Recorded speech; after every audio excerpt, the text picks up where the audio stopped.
जय हिंद। क्लास 10 विज्ञान का हम लोग जो है वो 2 और 3 नंबर का जो है वो 2 और 3 नंबर का टोटल जो है 12 प्रश्न देखने वाले हैं। और इससे पहले है ना, इस वीडियो के पहले आप लोग का 5 नंबर वाला, हाँ जस्ट ये वीडियो जो आप लोग देख रहे हैं, इस वीडियो के पहले जो है वो 5 नंबरिया प्रश्न का जो है वो 5 प्रश्न करवा दिए हैं कि जो कि आप लोग को देखना बहुत जरूरी है। अगर ये वाला वीडियो देखते हैं और वो वीडियो को नहीं देखते हैं, और अगर आप एग्जाम लिख के आते हैं और उसके बाद यूट्यूब खोलते हैं और उस वीडियो को देख लेते हैं, तो आप लोग को जो है वो हो सकता है कि बहुत ज्यादा पछताना पड़ जाए। ठीक है, आप लोग का हो सकता है कि पछतावा होगा, क्योंकि आप लोग यही बोलिएगा कि हम लोग जो है ये वीडियो देख के काहे नहीं गए थे। ठीक है, तो आप लोग का पछतावा ना हो, है ना, उसके लिए जो है हम बता दे रहे हैं कि आप लोग को जो है ये क्या करना है, ये वीडियो को देख के और वो वीडियो को भी जो है देख लेना। उसमें 5-5 नंबर का जो है वो 5 क्वेश्चन है जो कि मोस्ट इंपोर्टेंट प्रश्न है, और इस वीडियो में जो है 2 और 3 नंबर का प्रश्न है जो कि मोस्ट इंपोर्टेंट है। तो शुरू करने से पहले आप अपने सभी दोस्तों के साथ में जो है एक बार प्लीज शेयर कर दीजिए, और चैनल में अगर नए हैं तो चैनल को सब्सक्राइब कर लीजिए। इसी तरह से आप लोग का हर एक सब्जेक्ट का जो है इंपोर्टेंट वीडियो आते रहता है इस चैनल पर, और तैयारी भी आप लोग का एग्जाम के लिए बहुत अच्छे से करवाया जाता है। तो प्लीज जुड़े रहिए चैनल के साथ में, फायदा आप ही लोग का होगा। ठीक है, हमारे गतिविधियां पर्यावरण को किस प्रकार जो है प्रभावित करती है। तो आज सारा विश्व पर्यावरण के संकट में जूझ रहा है। तीव्र से तीव्रतर विकास एवं कम से कम समय से जो है वो समय में ज्यादा से ज्यादा पाने की होड़ में हम लोगों ने पृथ्वी की चेहरे को ही जो है बदल डाला है। और विषैली गैस के उत्सर्जन से हवा में जहर घुला हुआ है, नदियों एवं संदूषित हो गई है, वनों को जो है काटकर समतल जमीन बनाकर उस पर जो है नगर और शहर बसाया जा रहा है। तो हमारी गतिविधियों के कारण जो है पर्यावरणीय समस्या उत्पन्न हुई है। कौन कौन से पर्यावरणीय समस्या उत्पन्न हुआ है? तो जलवायु एवं मौसम में परिवर्तन, जैव विविधता का विनाश, और उसके बाद जलवायु, जल और वायु एवं मृदा का प्रदूषण, वनों का वृहद पैमाने पर विनाश, जल संसाधन का संकुचन एवं दुरुपयोग, ओजोन परत का क्षय हो रहा है, ग्रीन हाउस प्रभाव एवं पृथ्वी के में तापमान में जो वृद्धि हो रहा है, अम्लीय पदार्थ की जो है वो वर्षा हो रही है। तो ये आप लोग का 3 नंबर का हो सकता है कि प्रश्न होगा, वो जो कि बहुत ज्यादा इंपॉर्टेंट है। आप लोग इस प्रश्न को भी है रट लीजिएगा पूरा। उसके बाद हम लोग आगे देखते हैं प्रश्न कि ऑक्सीजन है ना, ऑक्सीजन जो है हार्मोन क्या है, इसके 2 कार्य लिखना है। ठीक है, तो ऑक्सीजन हार्मोन जो है यह पादप हार्मोन का एक समूह है जो कि वृद्धि को नियंत्रित करते हैं। और ये हार्मोन प्रायः जो है वो अंकुरशील, है ना, अंकुरशील बीजों में जो है अंकुर के अग्र भागों में एवं जो है वो जड़ों में जो है अग्र भाग में पाए जाते हैं। ठीक है, ऑक्सीजन जो है हार्मोन क्या है, इसके 2 काम। तो ऑक्सीजन हार्मोन जो है ये पादप हार्मोन है। किस प्रकार का? पादप हार्मोन है जो कि वृद्धि के लिए ये जरूरी है ना, पादप को वृद्धि के लिए। ये हार्मोन जो है वो अंकुरशील बीज के अंकुर के आगे रहता है, जड़ के आगे पाया जाता है। अब इसका काम क्या है? तो यह तने के शीर्षस्थ भाग में कोशिका का विभाजन को तेजी कर देता है, जिससे कि लंबाई में वृद्धि होता है, और यह बीज के अंकुरन को बढ़ावा देता है। नेक्स्ट जो प्रश्न है ये भी आप लोग को जो है वो रट लेना चाहिए। ठीक है, किसी विद्युत परिपथ में अतिभारण कब होता है? तो अतिभारण जब विद्युतमय तार तथा उदासीन तार एक दूसरे के संपर्क में सीधे आ जाते हैं तो अतिभारण हो जाता है। और यह तब होता है जब तारों का विद्युत रोधन क्षतिग्रस्त हो जाता है अथवा साधित्र में कोई दोष होता है। ठीक है, तो इसको भी जो है रट लीजिए। यहाँ जितने भी प्रश्न है आप लोग प्लीज रट लीजिएगा। रासायनिक समीकरण का संतुलित करने के लिए जो है यहाँ जैसे देखिए एन यहाँ कितना है, 1 है, और यहाँ एन कितना हो गया, 2 हो गया। तो पहले हमको इसको एन को 2 करना पड़ेगा। अब एन को 2 कर दिए। अब यहाँ ओ कितना है, ओ 2 है। यहाँ ओ कितना है, यहाँ कितना है, वो 1 ही है। तो फिर अब तो दिक्कत हो गया, तो हम लोग को यहाँ भी 2 करना पड़ेगा।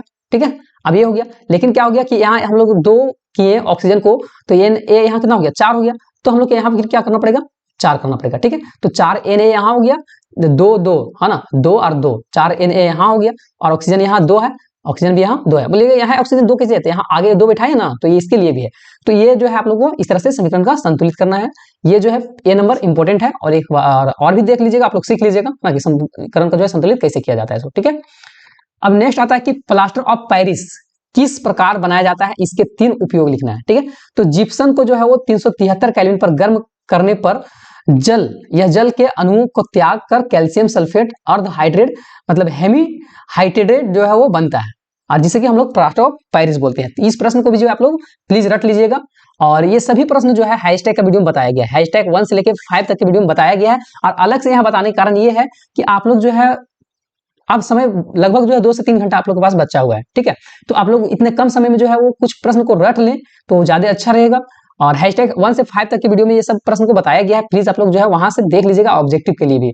अब प्लास्टर ऑफ पेरिस के काम क्या है, तो चिकित्सा के क्षेत्र में जो है वो डॉक्टर टूटी हुई हड्डियों को सही तरह से जो है स्थिर करने के लिए प्लास्टर का प्रयोग करते हैं, और खिलौना बनाने के लिए, सजावट के सामान के एवं चिकनी सतह बनाने के लिए इसका प्रयोग किया जाता है। अब नेक्स्ट है कि स्वच्छ आकाश को नीला, है ना, स्वच्छ आकाश का रंग जो है वो नीला क्यों होता है, मोस्ट इंपोर्टेंट ये भी प्रश्न है, इसको भी जो आपको क्या करना चाहिए, रट लेना चाहिए। जी हाँ, रट लेना चाहिए। तो प्रकाश के परिकिरणन के कारण आकाश का रंग नीला होता है, और सूर्य का प्रकाश जब वायुमंडल में प्रवेश करता है तब प्रकाश का परिकिरणन होता है, और लाल रंग जो रहता है वो अधिक तरंगदैर्घ्य का परिकरण सबसे कम, और नीले रंग का जो है वो कम तरंगदैर्घ्य का परिकरण सबसे ज्यादा होता है। और रंग की परिकरण के कारण जो है आकाश की रंग जो है वो अधिकतर जो है नीला दिखाई देता है, इसलिए हम लोग बोलते हैं कि आकाश का रंग नीला दिखाई देता है। ठीक है, इसको भी रट लीजिएगा। नेक्स्ट है ये 3 नंबर का, ये भी मोस्ट इंपोर्टेंट है प्रश्न, और ये 31 नंबर में ही प्रश्न रहेगा। ये 31 नंबर है ना, तो ये 31 नंबर में ये प्रश्न है। ठीक है, जितना मॉडल सेट आप लोगों को बताया गया है, 5 सेट बताया गया ना हैशटैग का 1 से लेकर 5 तक बताया गया है, तो ये 31 नंबर में ही इस तरह का प्रश्न रहता है। तो प्रश्न क्या है, अवतल दर्पण में बनने वाला प्रतिबिंब का एक स्वच्छ किरण जो है आलेख खींचना है जब वस्तु को जो है अवतल दर्पण की वक्रता केंद्र पर रखा गया है। ठीक है, कहाँ रखा गया है, वक्रता केंद्र, मतलब यहाँ सी पर रखा गया है। ठीक है, अब सी पर रखा गया है, तो इससे जो है, अब सी पर रखा गया है तो मुख्य अक्ष के समांतर प्रकाश की किरण जाता है, कहां से गुजरता है, एफ से गुजरता है। अब इधर से एक मुख्य अक्ष के समान लेंगे तो एफ से गुजरेगा, तो ये प्रतिबिंब कहां बनेगा, जहां दो जो है दो किरण जो है टकराती है एक दूसरे से, तो वहां प्रतिबिंब बनता है। तो प्रतिबिंब यहां बनेगा और छोटा सा बनेगा, तो इसको जो है एक बार रट लीजिएगा। इतना सा बनाते हैं आप लोग तो 3 नंबर मिल जाएगा। ठीक है, अब नेक्स्ट हम लोग आगे बढ़ते हैं कि जब लोहे की कील को कॉपर सल्फेट के विलयन में डुबाया जाता है तो विलयन का रंग क्यों बदल जाता है। तो लोहे की कील कॉपर सल्फेट के विलयन से कॉपर को जो है विस्थापित कर देता है, और यह आयरन सल्फेट बनाता है। आयरन सल्फेट बनाने के लिए जो है कॉपर सल्फेट की गहरा नीला रंग मलिन हो जाता है और हल्के रंग जो है हल्के रंग में बदल जाता है। और यहाँ इसका ये रासायनिक अभिक्रिया लिखा हुआ है, इसको भी आप लोग रट लीजिए। पोषी स्तर क्या है, एक खाद्य श्रृंखला का उदाहरण दे तथा इसमें विभिन्न पोषी स्तर को बनाए। ठीक है, तो किसी खाद्य श्रृंखला में विभिन्न चरणों या स्तरों को पोषी स्तर कहते हैं। और खाद्य श्रृंखला का उदाहरण क्या है, तो घास है सबसे पहले, उसके बाद हिरन, फिर सेब।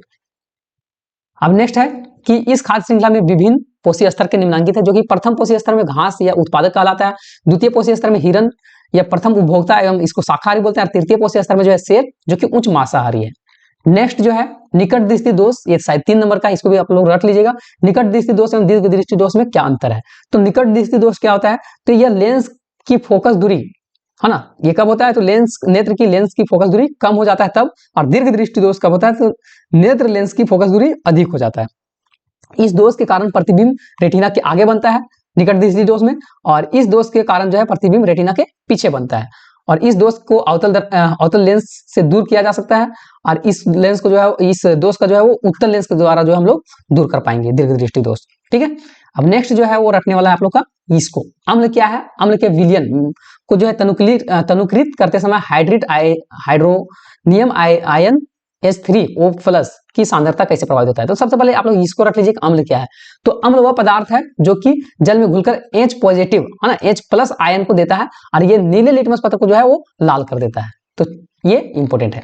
तो इतना हो गया। अब जो है एक और 3 नंबर का प्रश्न है, क्योंकि इसको भी आप लोगों को रट लेना चाहिए। ठीक है, 10 सेंटीमीटर लंबाई का कोई बीम 40 सेंटीमीटर वक्रता त्रिज्या को किसी अवतल दर्पण के सामने 36 सेंटीमीटर दूरी पर रखा गया है, तो प्रतिबिंब की स्थिति, प्रकृति और साइज ज्ञात करना है। तो यहाँ H1 कितना है, H1 बराबर 10 सेंटीमीटर है, R जो दिया हुआ है 40 सेंटीमीटर है, और F बराबर क्या हो जाएगा, R/2, तो 40/2 हम लोग करेंगे तो 20 हो जाएगा। ये प्रश्न भी जो आप लोगों को हम बता चुके हैं। ठीक है, हैशटैग के वीडियो में 1 से लेकर 5 तक के वीडियो में ये प्रश्न को भी आप लोग को बता चुके हैं। U बराबर जो है -36 हो जाएगा, और V बराबर नहीं पता, H2 को ही हम लोग को नहीं पता है, तो दर्पण सूत्र हम लोग लगा देंगे। अब दर्पण सूत्र लगाने के बाद हम लोग इसको बनाएंगे।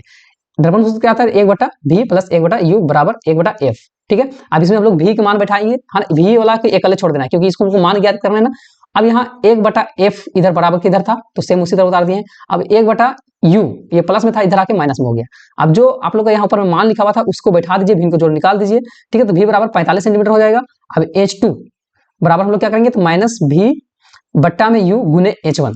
तो जब इसको पूरा कैलकुलेशन आप लोग कीजिएगा तो स्थिति जो है 45 सेंटीमीटर निकला था हम लोग का, प्रकृति वास्तविक उल्टा होगा, और आकार जो है वस्तु से बड़ा होगा। तो रट लीजिए, इसको क्या करना है, रट्टा मार लीजिए। जी हाँ, रट्टा मार लीजिए, यहाँ जितने भी प्रश्न है रट्टा मार लीजिए। और ऑब्जेक्टिव के लिए जो है आप लोग हैशटैग का जो है सारा वीडियो देख सकते हैं, 15-15 मिनट लगेगा। आप टोटल 1 घंटा लगेगा आप लोग को, 15-15 मिनट लगेगा पूरा जो है वीडियो। हैशटैग का जितना भी ऑब्जेक्टिव प्रश्न है आप लोग प्लीज एक बार देख लीजिएगा, आप लोग का एग्जाम में 95+ % लाने के लिए जो है वो कोई नहीं रोक सकता है। ठीक है, मिलेंगे हम लोग अब सीधे कब, अब सीधे जो हम लोग मिलेंगे ना सोशल साइंस के वीडियो के साथ में। हैशटैग का सोशल साइंस का जो है वो 1 से 5 तक का वीडियो मिलेगा और उसके बाद और भी इंपॉर्टेंट प्रश्न मिलेगा। तो प्लीज अपना ख्याल जरूर रखिएगा और एग्जाम के लिए जो है बेस्ट ऑफ लक और ऑल दी ऑफ बेस्ट। ठीक है, मिलेंगे हम लोग नेक्स्ट वीडियो में, तब तक के लिए फिर जय हिंद, जय भारत, जय झारखंड, जोहार झारखंड।